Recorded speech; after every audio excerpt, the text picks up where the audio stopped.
J'ai l'impression que quand il s'agit de la bifurcation écologique, systématiquement, nous prenons les choses par le tout petit bout de la lorgnette, par le bricolage fiscal et très souvent par le crédit d'impôt. Le crédit d'impôt qui érode notre base fiscale, qui érode notre capacité à mettre sur la table les milliards que nous devrions être en train d'investir tous les ans si nous voulons être à la hauteur du défi écologique. Aujourd'hui, ça n'est pas fait.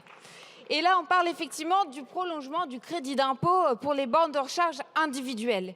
Mais quid des problèmes d'installation qu'on a pour les bornes de recharge aujourd'hui dans les logements collectifs et dans les copropriétés? Quid du retard immense qu'on a sur le déploiement d'un réseau national public de bornes de recharge, avec aujourd'hui des inégalités géographiques massives et des variations en termes de prix qui découragent ceux qui les utilisent.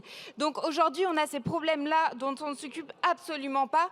Et quid enfin de l'échec abyssal de ce gouvernement et des précédents sur la construction d'une politique industrielle digne de ce nom, sur une filière électrique qui soit accessible pour les Français. Donc tout ce que vous avez à mettre sur la table, c'est ces petits crédits d'impôt qui ne s'adressent qu'à ceux qui peuvent installer chez eux, donc dans un foyer, dans une maison individuelle.